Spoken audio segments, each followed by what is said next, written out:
E este é o programa Remanescentes que está no ar, agora 1h14 desta madrugada, onde nós vamos dar continuidade ao que nós estávamos falando no assunto da semana passada, que é a respeito da crucificação e ressurreição de Jesus Cristo. E falar sobre a Páscoa, que foi o assunto central do sábado passado. E hoje o irmão Jean aqui vai dar continuidade a este assunto. Então agora você medite, redobre sua atenção, que nós estaremos trazendo um assunto para você. Sábado para domingo passado, a data era sugestiva. Na República Federativa do Brasil, sendo comemorado a Páscoa. No calendário cristão, nós tratamos sobre morte e ressurreição. Quem ouviu o programa no sábado passado, Irmã Jéssica para domingo, acompanhou toda a saga.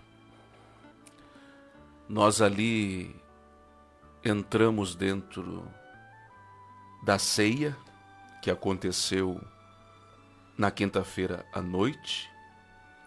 Jesus, juntamente com todos os seus discípulos.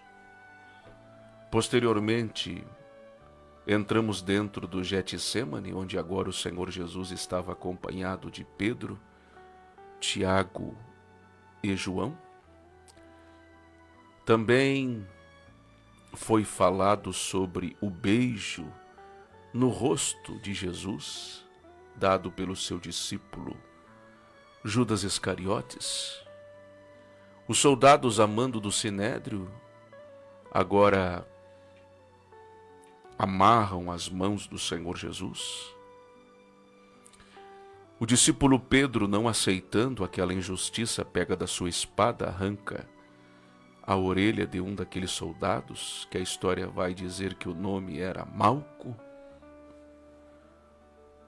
E depois o que se segue são 6 julgamentos ilegais que aconteceram, já na virada da quinta para a sexta-feira de quase 2000 anos atrás. Jesus é interrogado por Anás, ele vai novamente para o Caifás, volta para Anás. Ali o Sinédrio e os sumos sacerdotes, e eram 2 naquela época, e ali já começa a fraude dentro do Sinédrio, porque dentro da lei somente um sumo sacerdote poderia assumir anualmente essa cadeira, mas ali nós temos o sogro e o genro comandando o Sinédrio, o Anás e o Caifás. Jesus passa pelos 3 julgamentos religiosos, na quinta para a sexta-feira. Depois ele é enviado para Pilatos. Pilatos não acha culpa em Jesus, envia para Herodes, que é o rei da Judeia. Herodes não encontra culpa em Jesus, envia novamente para Pilatos. Pilatos, avisado pela sua esposa Cláudia, que havia tido um sonho com o Senhor Jesus Cristo, ela disse que neste sonho muito ela sofreu por causa daquele homem chamado Jesus. Porque ele era justo, irmã Jéssica. Mesmo assim, Pilatos, imaginando que Jesus pudesse ser libertado, porque ele estava ilegalmente ali sendo interrogado por causa da insistência dos religiosos judeus, Pôncio Pilatos agora toma uma atitude. E qual é a atitude? Ele manda torturar Jesus na Fortaleza Antônia.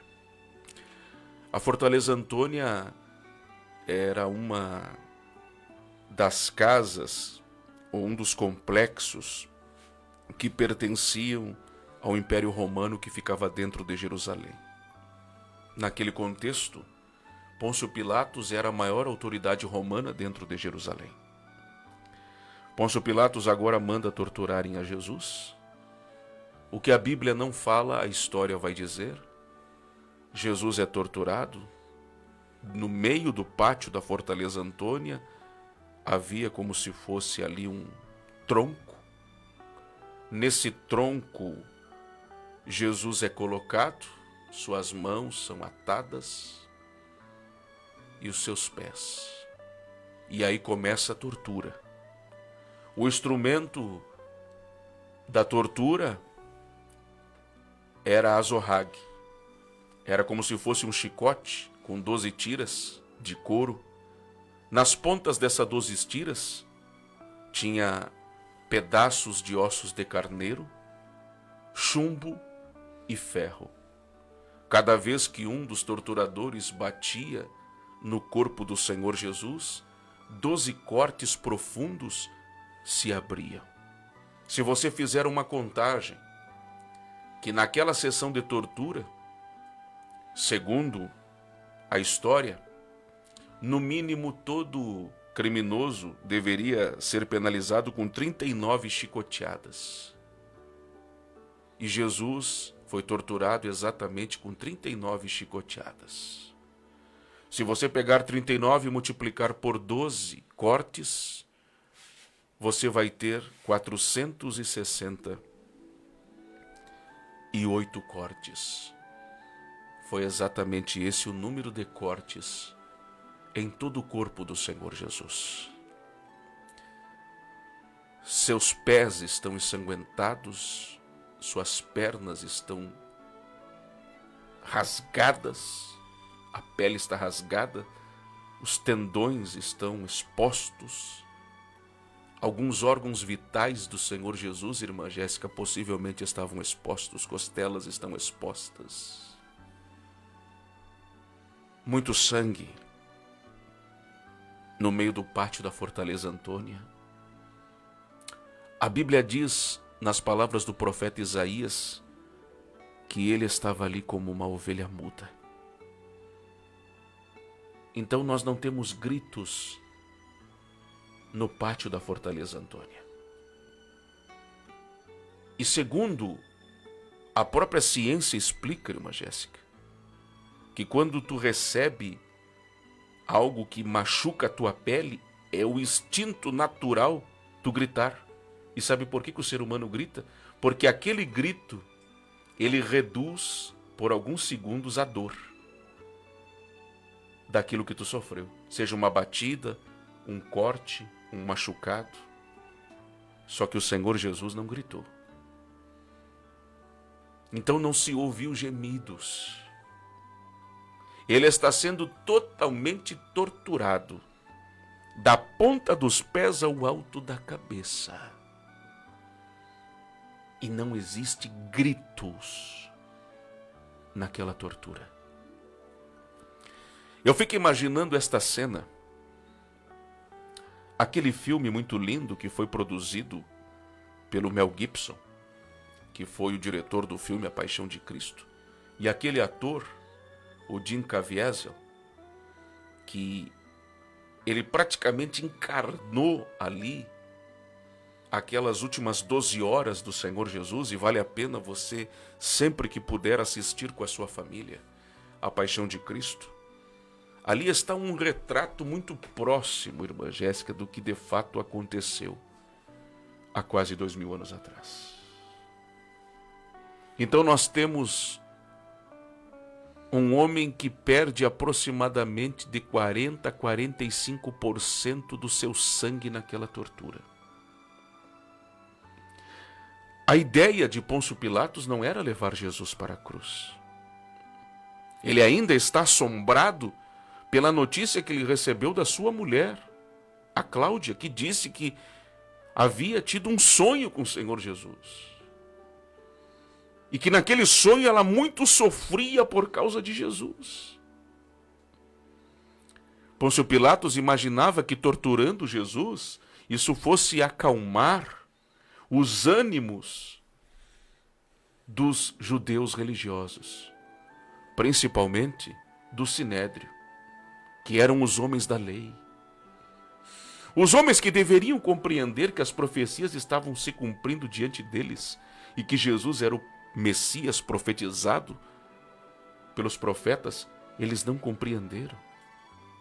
Mas antes, quando viram o Senhor Jesus todo dilacerado diante da multidão, e diz a história que agora é trazido também um outro criminoso chamado Barrabás, nós temos a multidão incitada pelos religiosos que gritam dizendo: solte Barrabás e crucifique a Jesus. Veja que mesmo Jesus estando praticamente ali, um morto em pé, aqueles homens não estavam satisfeitos. Eles queriam mais do que uma tortura. Eles queriam o cancelamento, a eliminação, a morte de um homem que somente pregava o amor, o perdão e a salvação de Israel. É aí que surge na história bíblica a cena que ficou eternizada. Uma bandeja com água e toalha nas mãos, e Pôncio Pilatos agora lava suas mãos. Este sinal de lavar as mãos era Pilatos dizendo o seguinte: o sangue desse homem não está nas minhas mãos. Só que, irmã Jéssica, isso não é verdade. Pilatos tinha o poder de libertar Jesus da cruz se ele quisesse. Mas por medo da reação da multidão, por medo de que se criasse ali um tumulto generalizado, ele agiu como um político e não como um líder. E aí está a grande diferença. Quando nós somos políticos e não agimos como líder. O político procura sempre fazer aquilo que é melhor para todos. Ele procura agradar a todos os grupos. O líder procura agradar a verdade. Se Pôncio Pilatos fosse um líder, ele teria que tomar uma atitude, porque ele sabia que uma grande injustiça estava acontecendo ali diante dos seus olhos. Então, quando ele lava suas mãos, ele também se torna cúmplice direto da crucificação do Senhor Jesus Cristo. Mas alguém vai dizer: mas irmão Jean, as profecias teriam que se cumprir. Jesus deveria morrer, sim, meus irmãos. Mas todos aqueles que foram responsáveis por matar a Jesus terão suas consequências na eternidade. Não é porque profecias têm que se cumprir que os agentes responsáveis não serão penalizados. É por isso que o Senhor Jesus, por exemplo, ao olhar para Judas Iscariotes, ele disse o quê? Maldito é aquele que trai o Filho do Homem. Essa palavra foi tão profunda que Judas Iscariotes, quando cai o remorso e ele reconhece o que ele fez, a sua maldade, o que ele vai fazer? Ele procura se matar. E o texto é bem claro que Judas então se suicida. Se lança sobre uma árvore e então morre enforcado. Hoje, irmã Jéssica, os homens traem a Jesus por muito pouco. Por muito pouco, os homens estão mentindo em nome de Deus. Por muito pouco, os homens fazem tantas coisas. Usam em vão o nome do Senhor. A diferença entre eles e Judas é que Judas se matou. E os falsos profetas, os falsos pastores, o joio no meio do trigo, continua como um veneno se proliferando. E eles estão em nosso meio, estragando a obra do Senhor, causando escândalos, fazendo com que o nome do Senhor seja blasfemado no meio dos ímpios. Mas deixa eu voltar à história. Pilatos consente com a morte do Senhor Jesus. Nós falamos isso. Agora um madeiro é colocado sobre os ombros. A morte de cruz era uma das piores que havia no tempo bíblico. Não era uma cruz por inteiro, mas antes era como se fosse um estábulo que corria de um ombro até outro ombro. Então era um madeiro que era colocado sobre os ombros, que poderia pesar entre 60 a 80 quilos. É esse madeiro que o Senhor Jesus vai ter que carregar, desde a Fortaleza Antônia até chegar no Monte Calvário. E aí nós temos agora a Via Dolorosa, a Via Crucis, que até hoje tem lá em Jerusalém. Da Fortaleza Antônia, onde Jesus foi torturado antes de ser crucificado, até o Monte Calvário, nós temos uma distância aproximadamente de 780 metros. Lugar íngreme. É sexta-feira pela manhã. Os 6 julgamentos que Jesus sofreu foi pela noite e pela madrugada. A última refeição que Jesus teve foi na quinta-feira, entre 6 horas da tarde e 9 horas da noite. Porque era justamente esse o momento em que se reuniam na quinta-feira. Porque ali tu tinha 2 festividades que estavam ligadas uma na outra. Tu tinha a festa dos pães asmos e tu tinha também a festa da Páscoa. Então, na quinta-feira, a refeição de Jesus é tomar um gole do cálice, que agora é a nova aliança, que ele vai dizer que é o seu sangue. Era o vinho que ali estava agora simbolizado no seu sangue.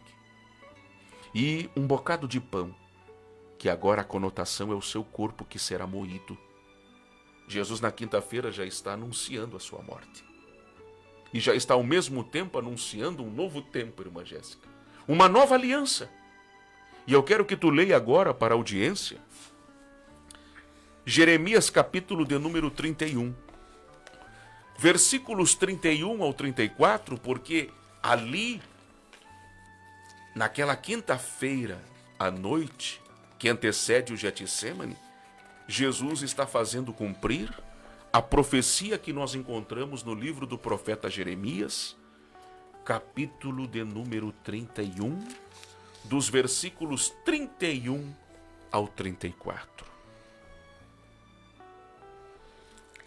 E eis que vem dias, diz o Senhor, em que farei uma aliança nova com a casa de Israel e com a casa de Judá, não conforme a aliança que fiz com seus pais no dia em que os tomei pela mão para os tirar da terra do Egito, porque eles invalidaram a minha aliança, apesar de eu os haver desposado, diz o Senhor.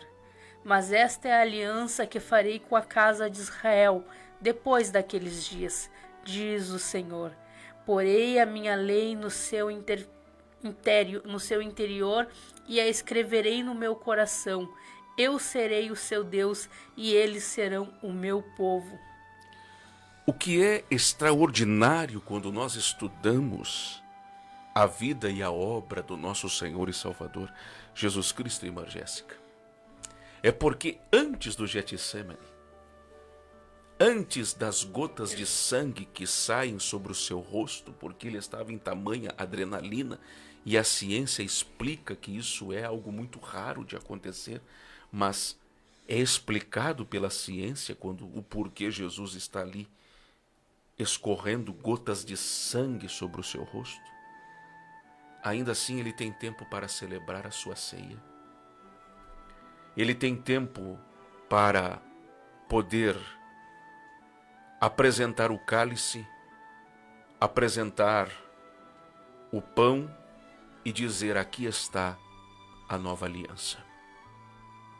O que é lindo no Senhor Jesus Cristo é que, mesmo, irmã Jéssica, ele estando agora na via dolorosa, prestes a ser crucificado, ainda assim, ele tem palavras de vida eterna.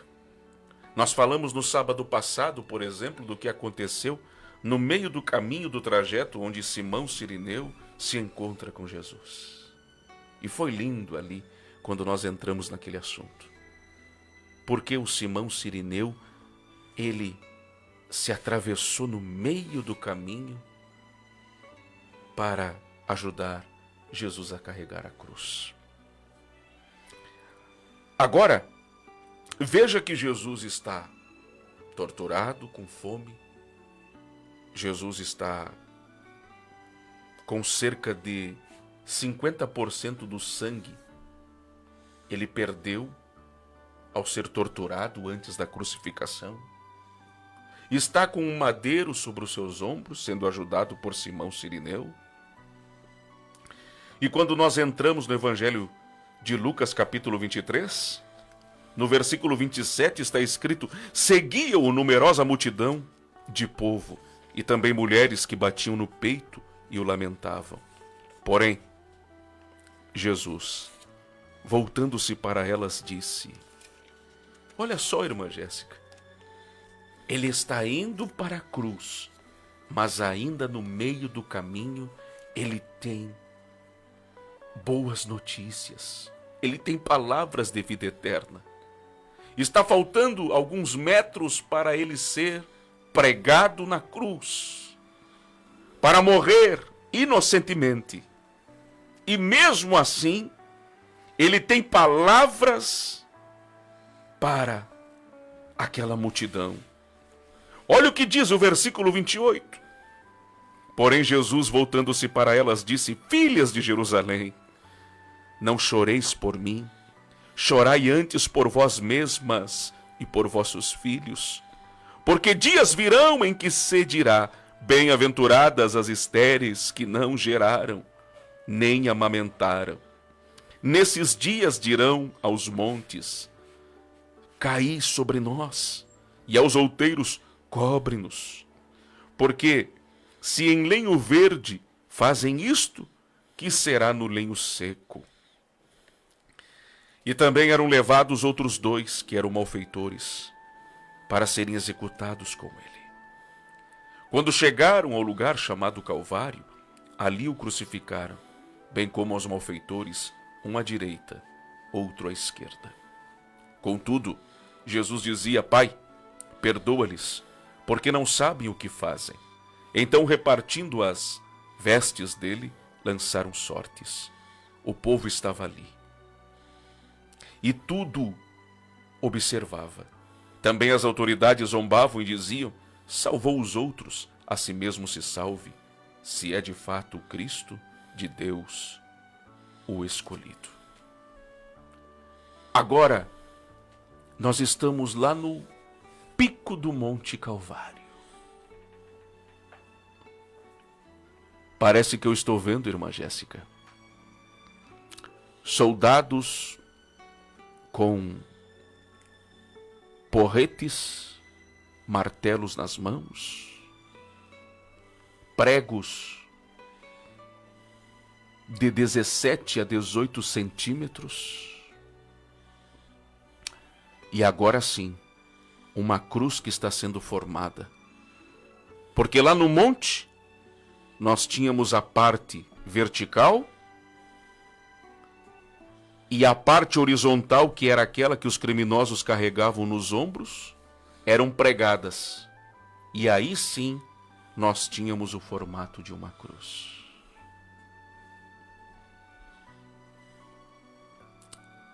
Nós temos agora a cena que a igreja do século XXI esqueceu. nós temos a mensagem esquecida, irmã Jéssica.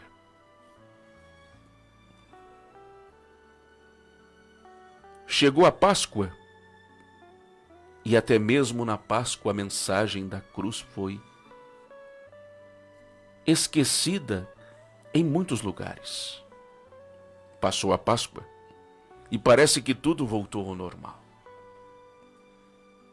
A igreja não tem a consciência que todos nós, irmã Jéssica, somos réus confessos da morte de Jesus.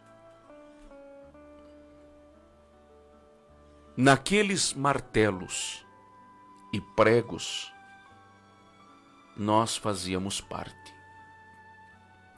A ira de Deus estava totalmente contra a humanidade. Somente um sacrifício perfeito poderia aplacar a ira de Deus. Até aquele exato momento, 331 profecias estavam exatamente cumpridas na pessoa do Senhor Jesus Cristo. Mas faltava ainda o sacrifício perfeito. Faltava ainda o sangue do resgate sendo vertido.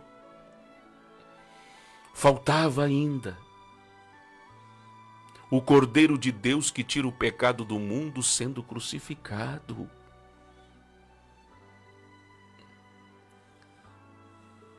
Irmã Jéssica, todas as vezes que alguém está diante de um tribunal, atrás da figura do juiz, ali tem um crucifixo. Aquele crucifixo, ele tem uma mensagem que ele está transmitindo para aquele tribunal e para aquele processo que vai acontecer em instantes. Aquele crucifixo que está dentro daquela sala do tribunal está dizendo de forma subliminar para todos os presentes o seguinte: prestem atenção, está para acontecer um processo a qualquer momento. Mas não esqueçam que um dia na história houve um tribunal, houve uma vítima que foi condenada injustamente. Naquele tribunal que aconteceu na cruz, os vilões se tornaram em júri e a vítima foi colocada no rol de culpado. Então, todas as vezes que alguém está num tribunal, preste atenção. Porque aquele homem que está pendurado entre os pregos e espinhos foi morto injustamente.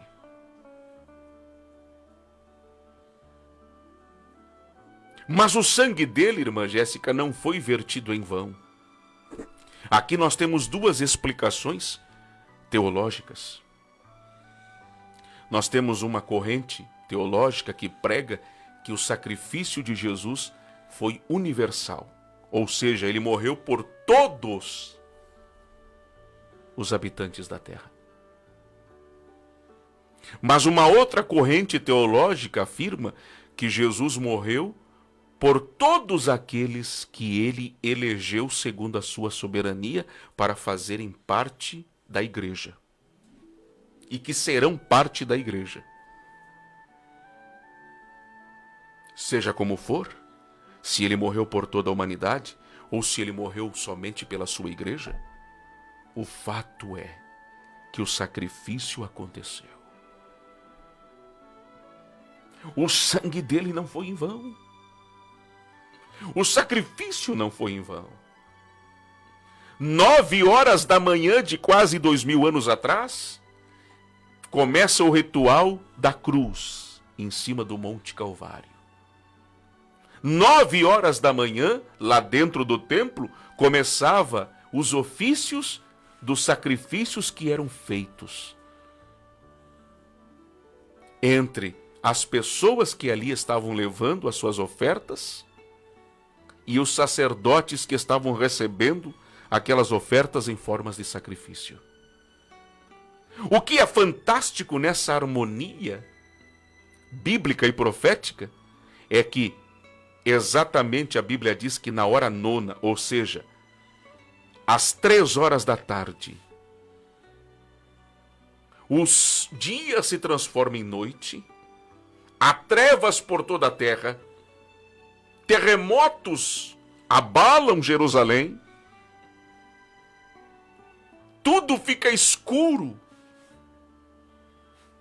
enquanto Jesus está ali, prestes para entregar o seu Espírito. E o que é lindo, irmã Jéssica, é que não foi a morte que matou Jesus.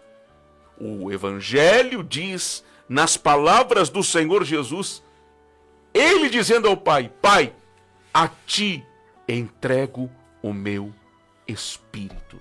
A morte não tinha poder contra o homem sem pecado. A morte somente conseguia prevalecer contra os homens caídos, dos quais eu e tu, irmã Jéssica, somos os piores. Porque nós herdamos o pecado original. E destituídos estávamos da glória de Deus, conforme o apóstolo Paulo escreve nas cartas aos Romanos, capítulo de número 3, versículo de número 23. Mas, agora, no embate da cruz, a morte teve que voltar para trás e entender que ela não tinha como superar um homem que não tinha pecado. Como prevalecer contra alguém que não tem pecado? Como sentir-se superior contra alguém que não tem erros? 3 horas da tarde é o último momento dentro do templo que os sacrifícios estão sendo apresentados aos sacerdotes. Exatamente às 3 horas da tarde, diz os evangelhos.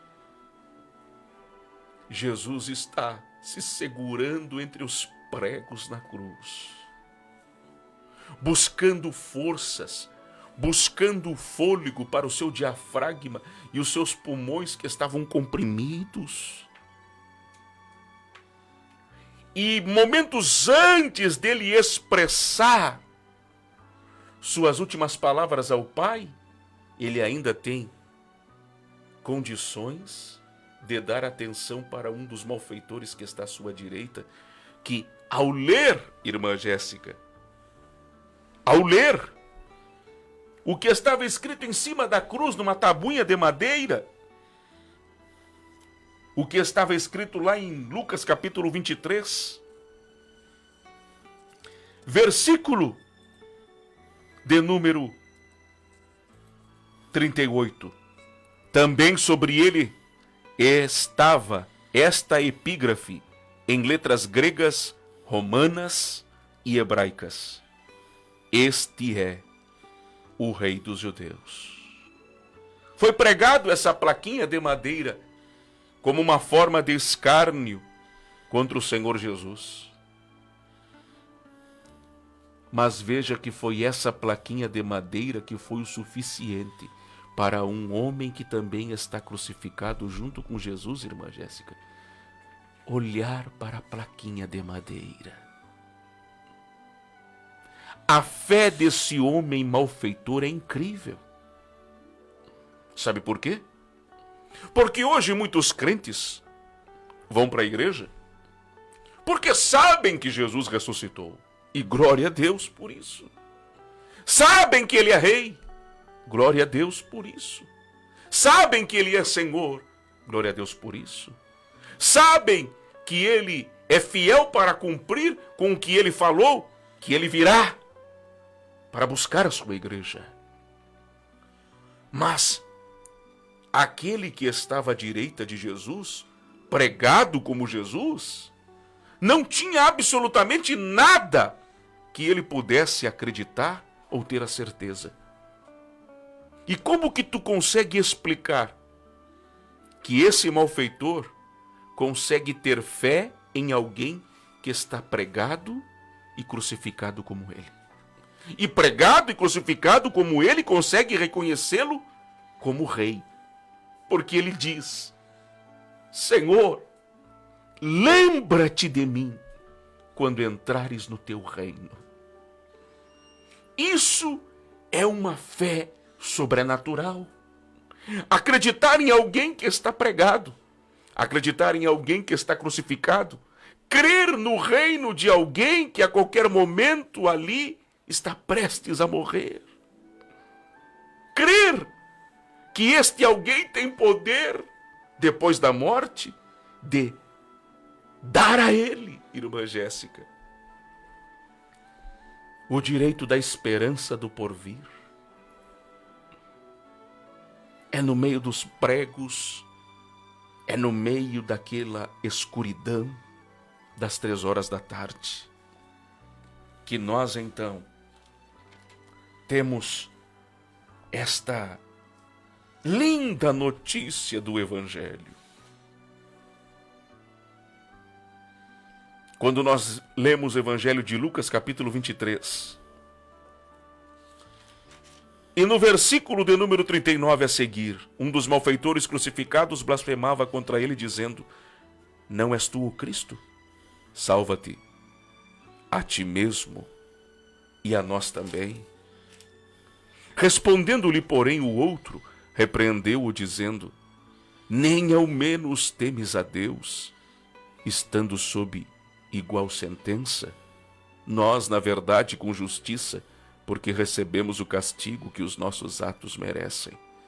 Mas este nenhum mal fez. E acrescentou: Jesus, lembra-te de mim quando vieres no teu reino. Jesus lhe respondeu: Parece que eu estou vendo, irmã Jéssica, voz cansada, sem força, no meio do sangue, Jesus expressando: Em verdade te digo que hoje estarás comigo no paraíso. Já era quase a hora sexta. Estamos perto do meio-dia de quase 2000 anos atrás, irmã Jéssica. Escurecendo-se o sol, houve trevas sobre toda a terra até a hora 9, e rasgou-se pelo meio o véu do santuário. Evangelho de Lucas, capítulo 23, versículos 44 e 45. Acontece agora algo incrível, porque o véu do santuário que estava lá em Jerusalém é rasgado. Ao mesmo tempo em que Jesus, conforme o versículo 46, está clamando em alta voz: Pai, nas tuas mãos entrego o meu espírito. Lá no grego está dizendo tetelestai. Está tudo consumado. E dito isso, expirou.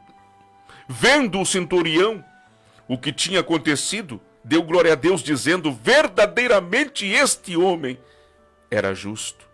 E todas as multidões reunidas para este espetáculo, vendo o que havia acontecido, retiravam-se a lamentar, batendo nos peitos. Por que batiam nos peitos, irmã Jéssica?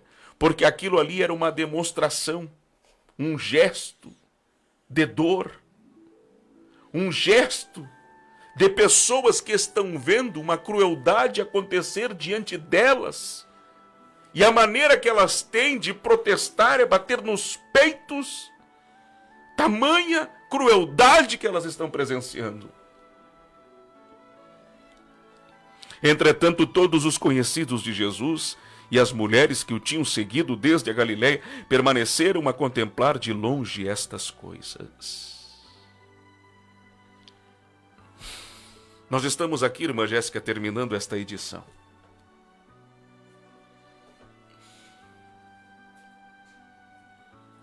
E parece que essa mensagem não causa mais ibope. Essa mensagem não causa mais um toque suave nos corações. As motivações dos crentes em nosso tempo são outros. As prerrogativas, as motivações, as intenções não apontam mais para Jesus.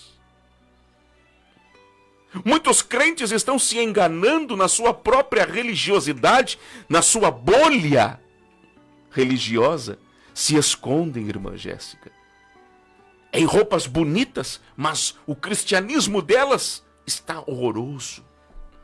Se escondem nos eventos, mas o cristianismo ali está feio. Se escondem, imaginando que vão conseguir levar esse personagem que a religião disse a ele e a ela, destas lágrimas que às vezes estão transmitindo um pedido de socorro. Porque uma vez que estas pessoas são infectadas pela religião, o ambiente delas, irmã Jéssica, está infectado e contaminado de hipocrisia, de fingimento, de falsidade. Não tem evangelho, não tem empatia. O que existe somente são trocas de favores, interesses. Mas o evangelho ali não existe mais. Porque Jesus não é mais o centro. E todas as garantias indicam que Jesus não é mais o centro. Olha para os eventos, por exemplo, da igreja, irmã Jéssica. Se acontecer um congresso de jovem, se acontecer um congresso de círculo de oração, se acontecer um congresso de missões, quem é que aparece no outdoor? É o homem! A foto do pastor, a foto do líder, a foto dos colaboradores, dos responsáveis. Jesus não aparece no cartaz. O evangelho não faz mais parte destas pessoas. Nos grandes eventos, só o que se fala na chamada é o pregador que virá, o cantor que vai vir cantar. Mas o Jesus que salva, o Jesus que morreu pelos pecadores, irmã Jéssica, não está sendo mais anunciado.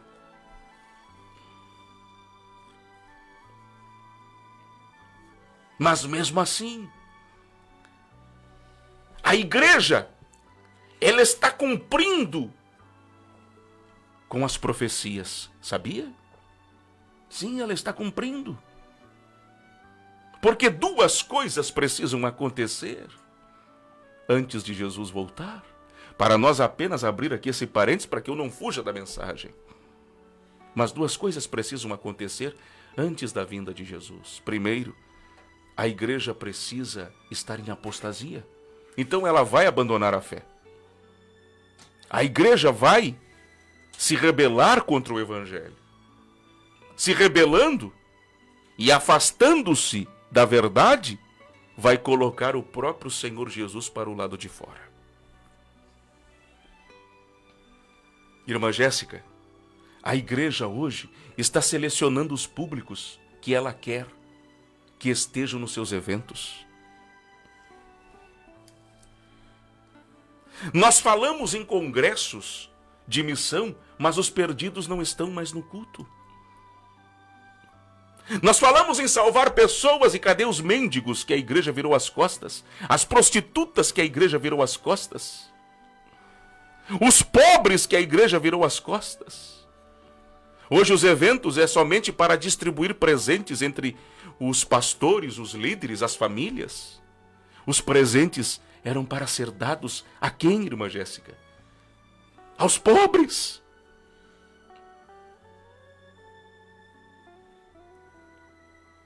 Nada deveria ser para nós. Jesus nos chamou não para recebermos presentes, mas Jesus nos chamou para sermos a solução daqueles que estão gemendo, daqueles que estão necessitados. Quantos andarilhos dormindo nas praças públicas de Uruguaiana, onde está a igreja, irmã Jéssica? Quantos são jovens perdidos nas drogas, perambulando nas noites em Uruguaiana, onde está a igreja?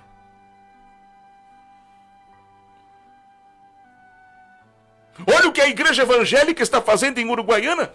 As principais igrejas evangélicas dessa cidade, irmã Jéssica, colocaram grades na frente da porta de entrada. Não é porque elas estão com medo que alguém assalte a igreja. Elas não querem, irmã Jéssica, que os moradores de rua durmam ali em cima das suas calçadas. Que evangelho é esse, irmã Jéssica?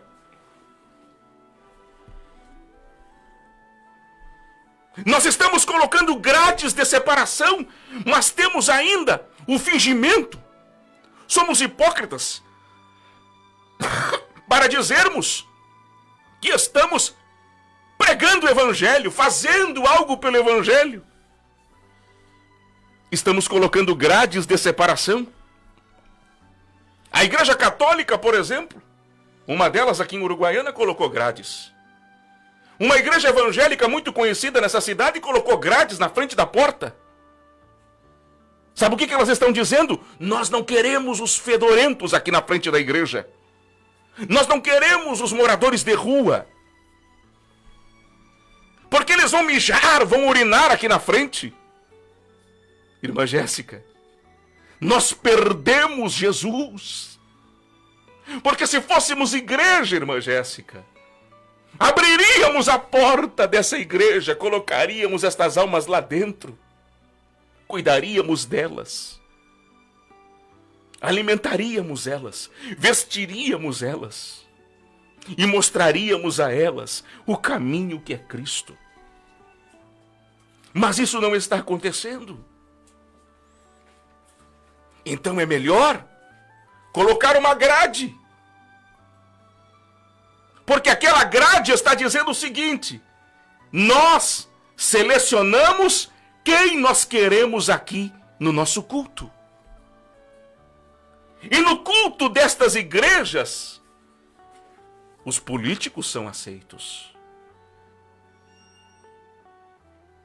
Nos púlpitos destas igrejas, os empresários são aceitos.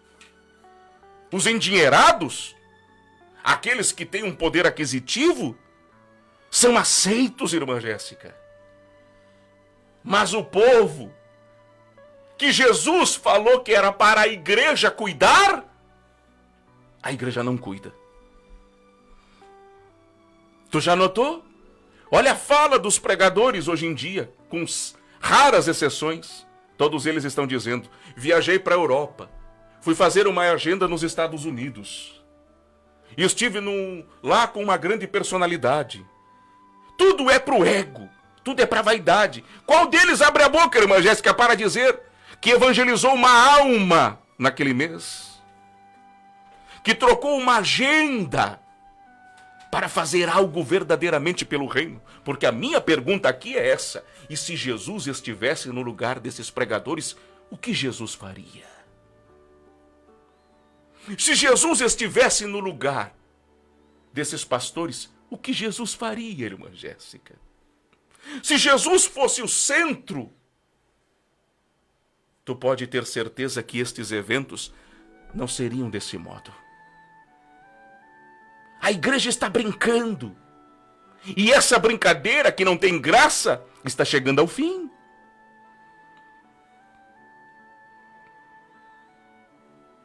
Essa igreja, irmã Jéssica, se estivesse 2000 anos atrás lá em Jerusalém, seria a primeira a gritar no meio da multidão: crucifica Jesus.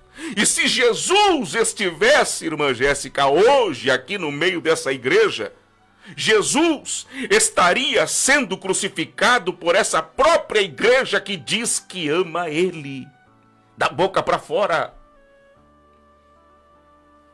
Fazemos eventos, irmã Jéssica, só para os nossos. Enquanto isso, a fome lá fora, a falta de abraço lá fora, a falta de um sorriso lá fora. Faz tanto tempo que a igreja, irmã Jéssica, não visita as pessoas. Faz tanto tempo que os carros bonitos da igreja não entram nos bretes, não querem sujar as rodas e tampouco as latarias dos seus veículos. Mas ainda insistem dizendo que amam a Jesus. Enquanto isso, nesta madrugada, soluços dos órfãos por todos os lados, soluços das vovozinhas que foram esquecidas pela igreja, soluços das viúvas, soluço dos viúvos, soluço do povo pobre, que todos os dias é maltratado dentro da própria igreja que eles tanto amam. Já notou como é que é a festa dos crentes destas igrejas, irmã Jéssica? Chega o aniversário do pastor, o pastor tem o melhor bolo. E a turminha em volta do pastor sempre tem bolo e salgadinho. Mas para o Joãozinho e para a Mariazinha, cadê o bolo?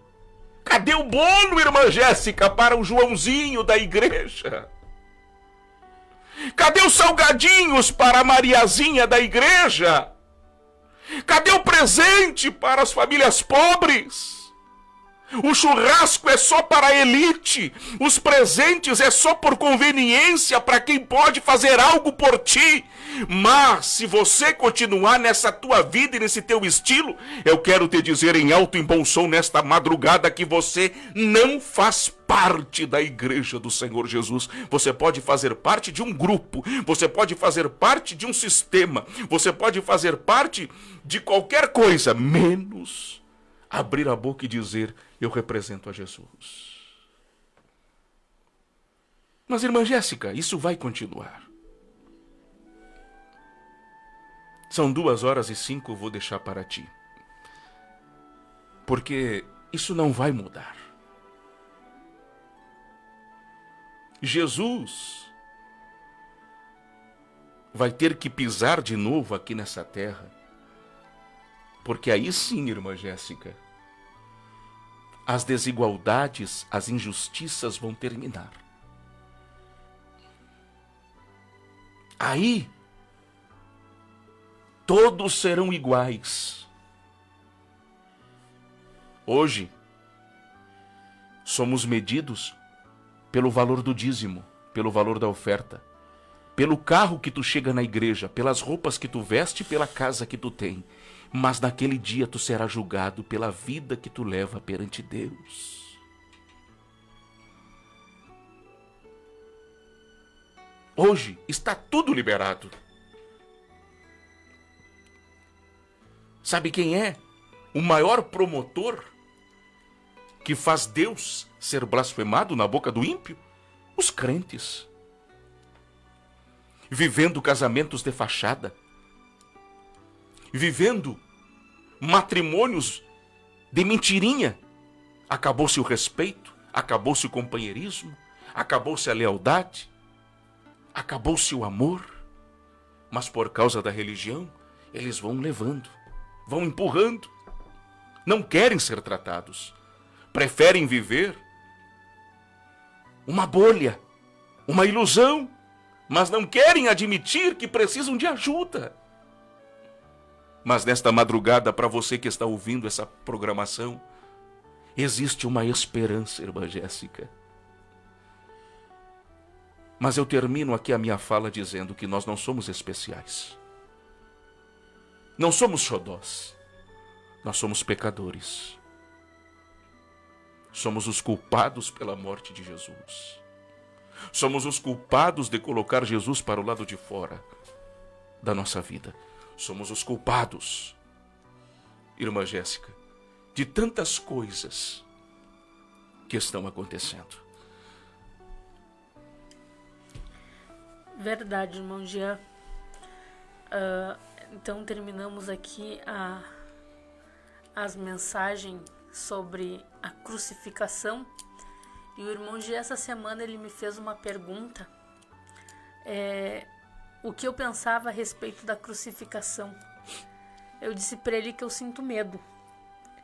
Medo porque nós vamos ter que dar conta de uma única alma que morreu na cruz. Esse é o meu maior medo.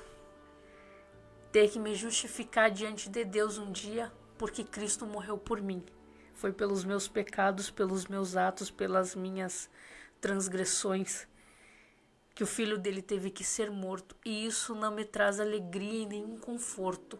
Me traz medo. Medo pelas minhas ações, pelos meus atos. E ao mesmo tempo nós somos agraciados por essa graça que nos alcançou através de Jesus. Mas é inevitável, como disse o irmão Jean, que um dia na eternidade nós venhamos dar conta daquilo que nós somos diante de Deus. Não pela roupa, não pelo status, não pelo que ganhamos, não pelo que vestimos, pela casa, se temos uma boa casa ou não, um bom carro na garagem ou não, mas por aquilo que nós verdadeiramente representamos para Cristo aqui na terra. Qual é a nossa representatividade aqui na terra para com os homens? Então, este é o nosso maior medo. É quando nós formos julgados por Deus por aquilo que nós verdadeiramente somos.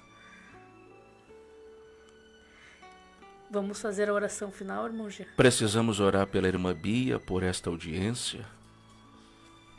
Esse é o evangelho, irmã Jéssica, esse evangelho que Jesus nos ensinou, ele não tem fogos de artifício, não tem confetes. O evangelho que Jesus nos ensinou, ele é objetivo, mas ele é verdadeiro. Nós não precisamos de forma alguma mudar. Olha o que temos aqui, irmã Jéssica. Um testemunho, pode ser? Pode ser, sim. O irmão José Costa. Vamos ler ali, por favor? Ele diz: entreguei minha vida a Jesus em 11 de agosto de 1996 e confesso que estou longe de ser aquele servo em que Deus possa declarar: este é o meu filho em quem tenho prazer. Irmão José Costa, o mais lindo desse comentário que o senhor fez foi falar exatamente a verdade.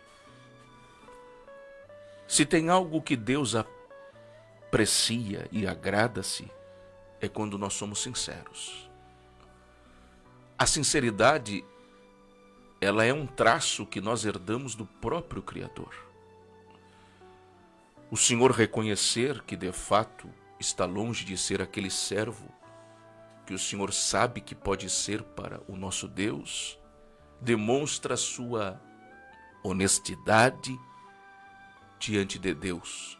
E é baseado nessa verdade que o Senhor pode ter certeza que o Espírito Santo, ele tem o maior interesse em fazer o Senhor tornar-se este servo para Deus.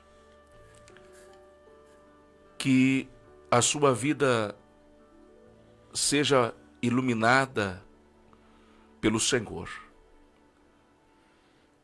e que o seu comentário sirva de reflexão a todos nós. Nesta sua fala, eu também me incluo, irmão José Costa. Nós estamos muito longe de ser aquele servo que Deus se agrada. Sabe, irmão José Costa,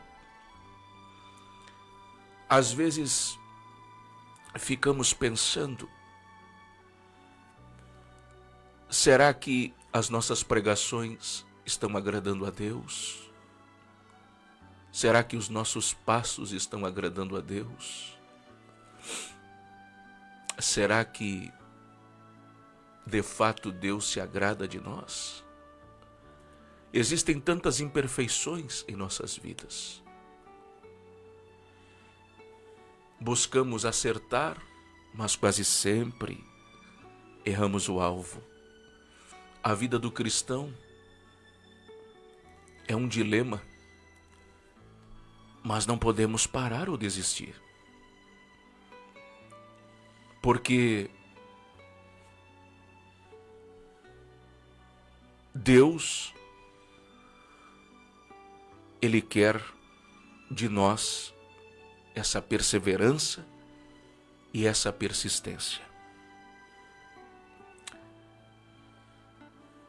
Se erramos em palavras, atitudes ou pensamentos, que isso não sirva como uma justificativa para nos afastarmos de Deus,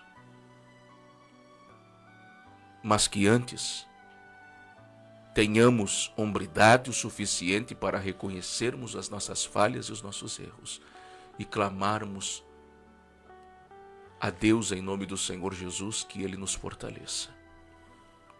Portanto, que o Espírito Santo fortaleça a sua vida.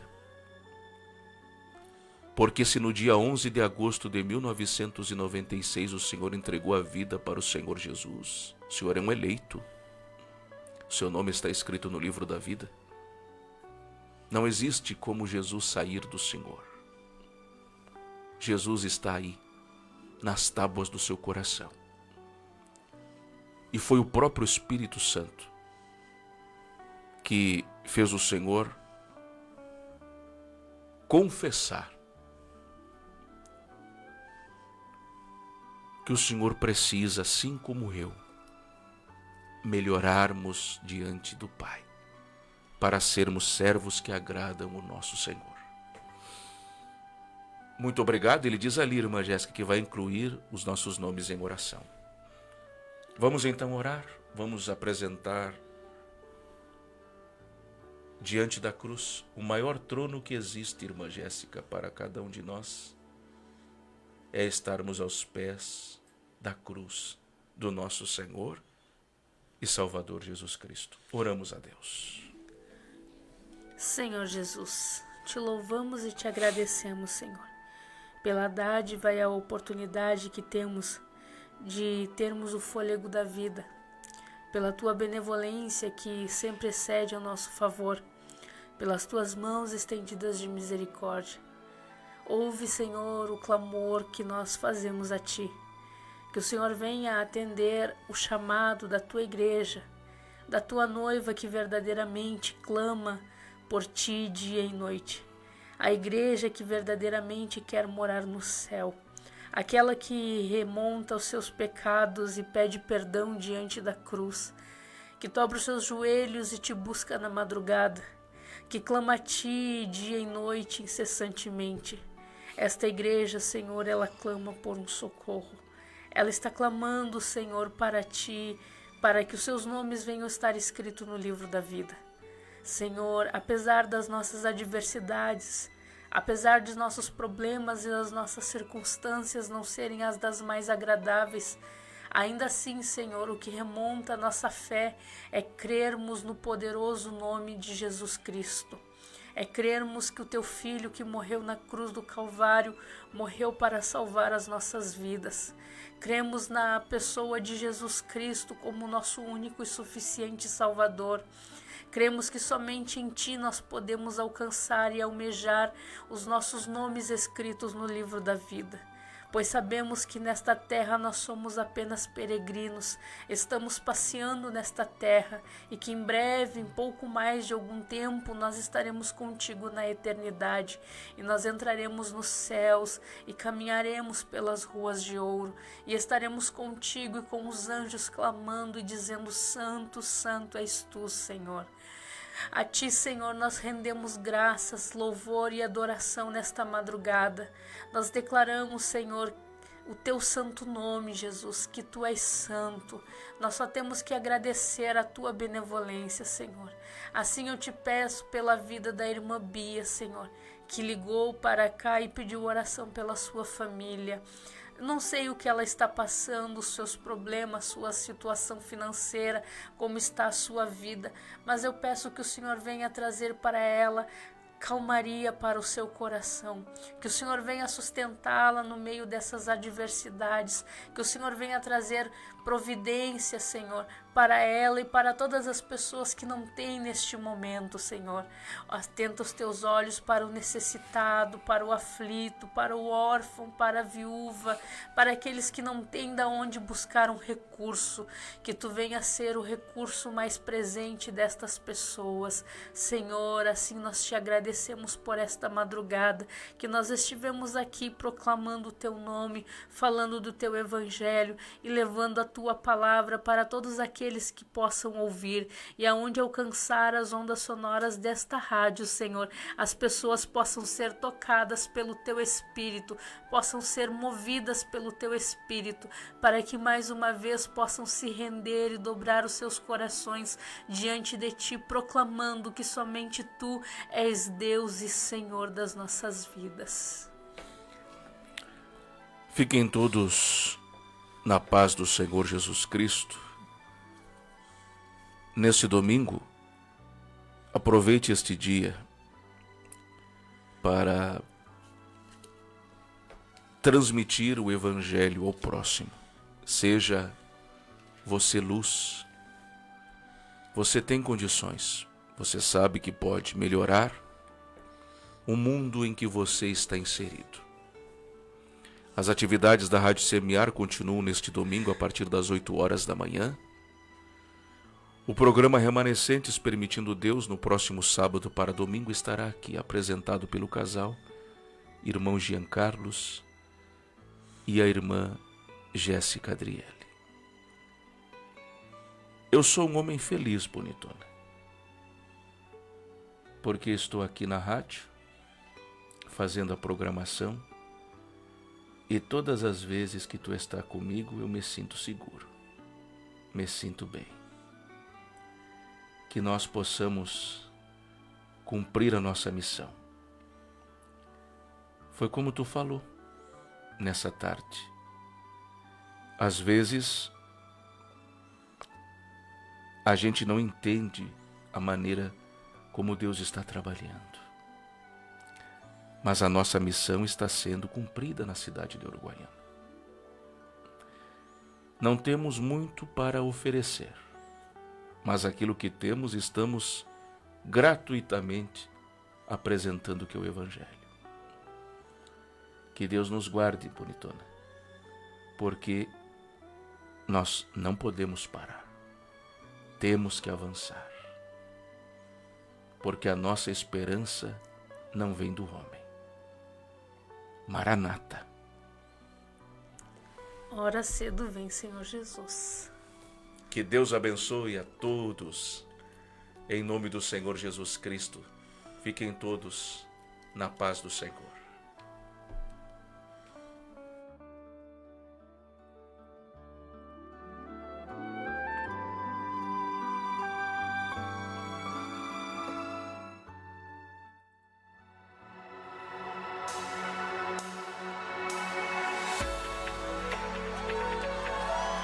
Onde estão os remédios?